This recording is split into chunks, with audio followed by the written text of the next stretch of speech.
guys and welcome to my channel. So for today's video is meron tayong gagawing graphic, hindi ko alam kung ano yung tawag sa makeup na to, pero siya yung parang art sa mukha natin. So it is para siyang graphic makeup look ang gagawin natin. So meron tayong gagayahing look at isa siya sa mga content creators, beauty vlogger ng YouTube. Sobrang natutuwa ako sa mga makeup niya at na-inspired akong gumawa palalo ng mga makeup na dahil sa kanya. So, ang gagawin nating look is from James Charles. Yan. So, tinignan ko yung Twitter niya and nakita ko tong post niya na to na picture. So, eto siya. Ayan. Diba ang ganda? So, may pa flower siya dyan sa gilid. Then, parang magiging kulay natin is violet, blue, and pink. And so, without further ado, let's start! For our base, ang gagawin natin is mag-ano muna tayo.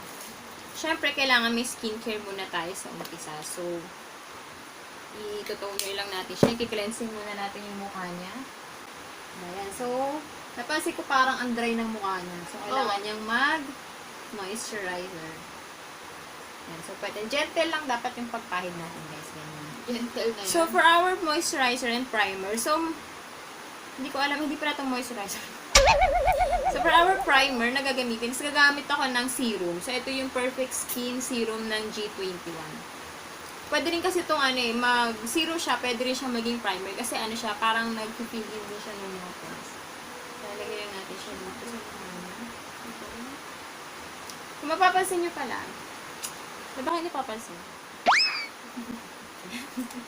Naka-makeup na ako kasi may ginawa akong eye tutorial kanina. And itong eye tutorial na to inspired din to kay James Charles. Ay, namin ko pala. So, spread lang natin yung primer niya.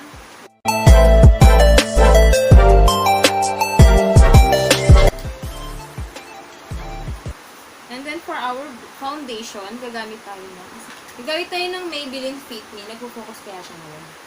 Oy, nakafocus ako. Maybelline Fit Me in the shade 228 Soft Tan. Lagay ko lang siya dito, on top of my hand. And then,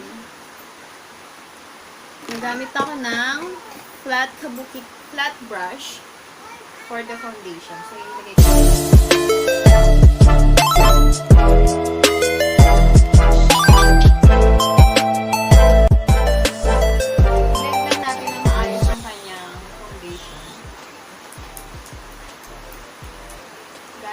Run out dito sa amin ngayon. What? And makeup is life. Ding light lang yung gamit namin. Pero run out talaga. So, hala, piling ko pinagpapawisan na. So, clear skin naman siya.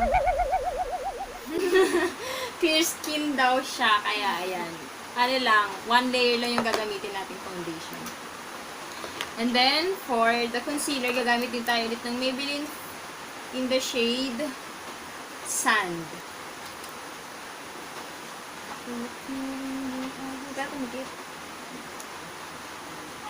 So, lalagyan lang natin siya dito sa under eye niya. Sa may noo. Sa ilong. Dito sa baba. And then, be-blend ko lang siya ng brush.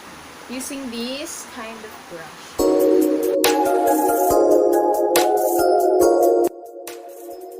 After ng concealer, gagamit naman tayo ng loose powder para iset yung kanyang face. Nagamit lang ako ng colorful brush. Ito, big fluffy brush natin. Or powder brush. Powder brush. Para iset. Dapat pala yung isa sa'yo. Gamitan mo yan ng paintbrush.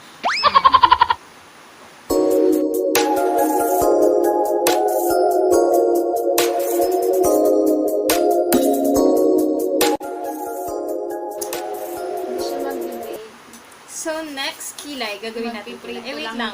Asan yung cellphone ni mama? Tinan lang natin yung shoulder.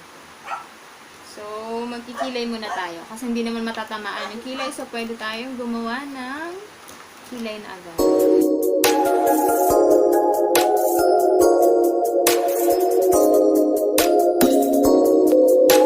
So, after natin natin mag-draw ng pencil sa kanyang kilay is gagamit naman tayo ng eyebrow mascara para mas ma-define natin yung mga hair niya sa kanyang kilay.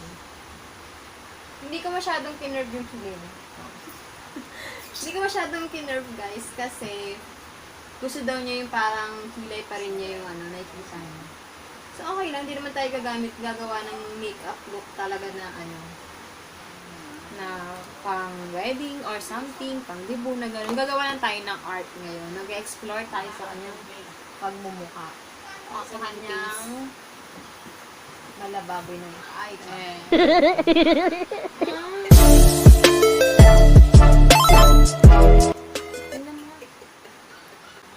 Ayan, so yan ang kanyang kilay. Next na gagawin natin is gagawa na tayo ng art sa kanyang mukha. Uumpisahan na natin yung ating gustong look na gagawin. So, mag-start muna ako sa eyeshadow. For the eyeshadow, mag-i-start ako sa kulay. Light muna tayo, pink. So, magiging transition natin is pink. Parang wala yata akong pink. Ito, so gagamitin ko yung blush dito sa Play to Slay. Siya yung mag-a-act as a transition. So, gamit ako ng floppy brush. Ng fat black floppy brush. Hindi ako sure hindi ako magaling dito, pero sana maging kamo.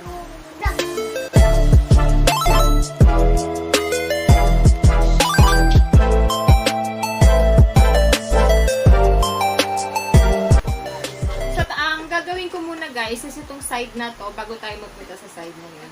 Or off-cam ko na lang din yung kabilang side para mas mabilis tayo.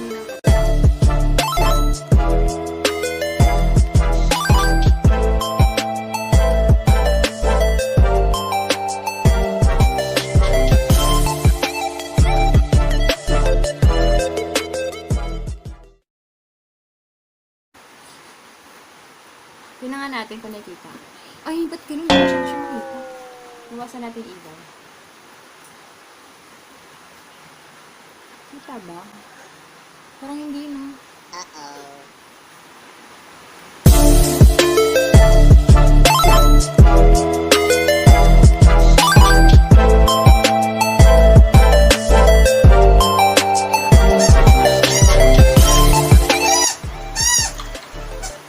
Nagamit tayo ng violet. So, gagamitin ko yung violet dito. Ito.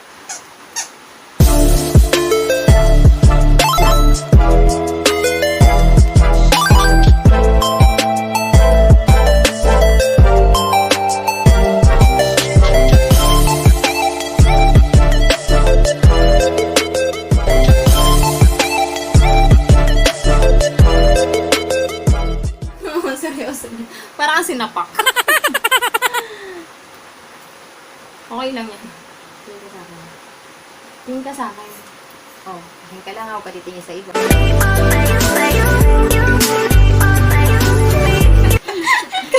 Yuck!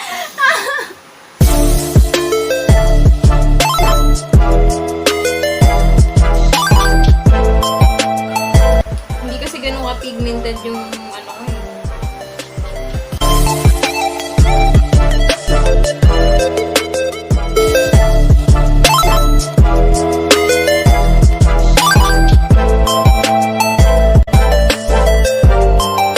For the next colors, gagamit tayo ng kulay blue. Ito yung gagamitin ko, yung blue dito. Tsaka ito. So, dalawa yan.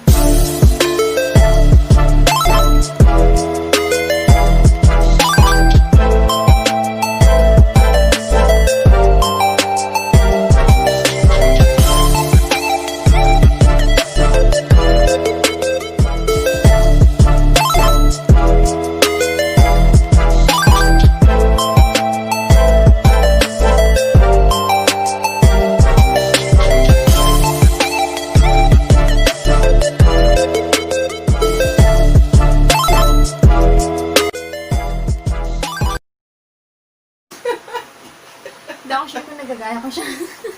Parang lang sila. Iba-iba kasi yung color natin eh. Pero, habulin natin yun.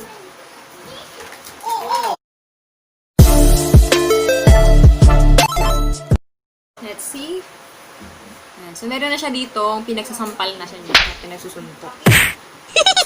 Next.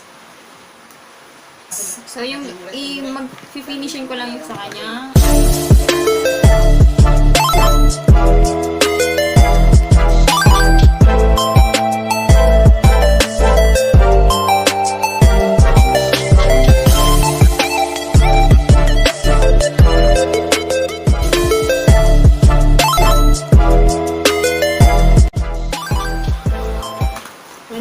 We're done with her dito sa banda na to, and then finishing ko lang to at kukunin ko lang yung aking liner.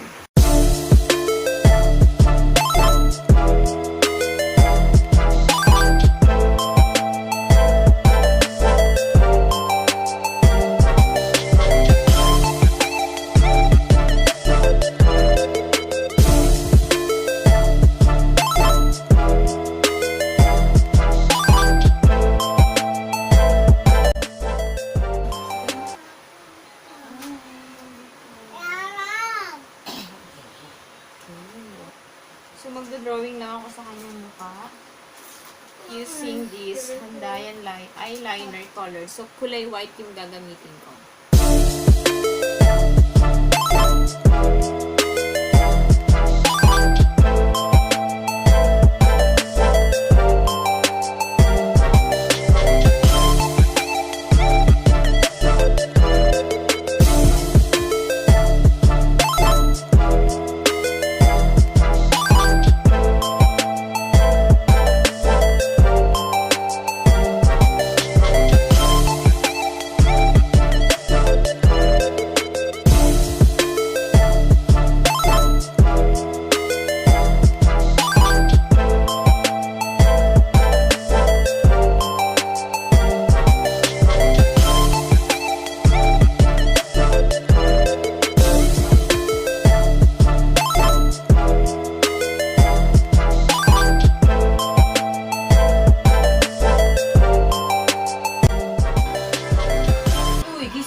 Gagawin ko lang di siya sa kabila, and then after nun, saka natin siya i-finishing. Okay?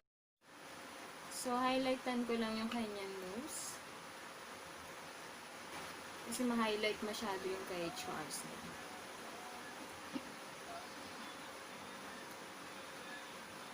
Then, mag-highlight tayo sa kanyang mukha. Gusto mo lahat i-highlight mo. Lahat na nga lang highlight mo. Legit.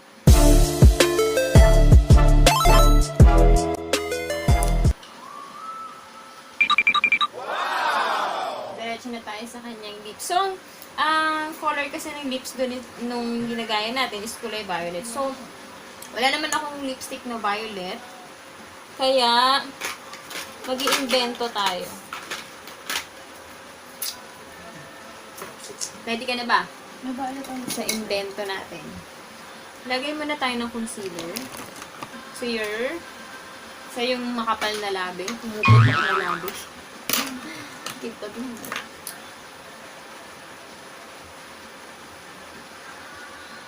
Para mag-pop up yung kulay ng ano. Gagamitin ko, guys. Hulaan niyo kung anong gagamitin ko. Sa kanyang lips.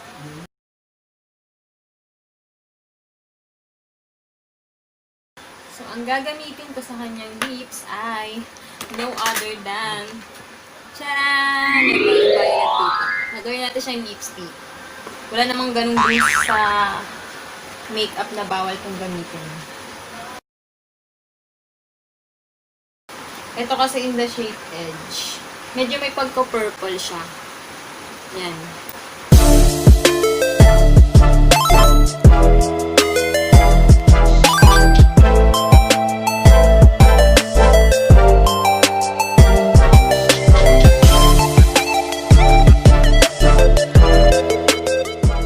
lagyan ng highlight para makintag. Ayan,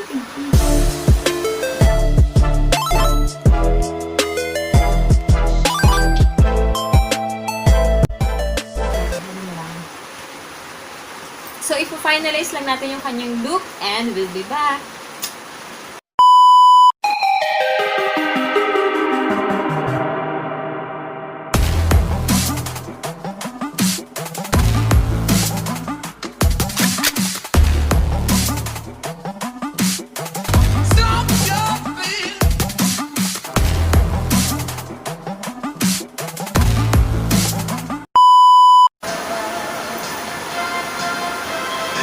Ma'am, tignan mo muna. So that's it for today's. So that's it. So that's it for today. And hope you like it. Don't forget to subscribe, like, and comment down below para sa mga suggestion and comments nyo sa video na to. So ito yung ating naging final look. So sana nagustuhan nyo po and bye-bye!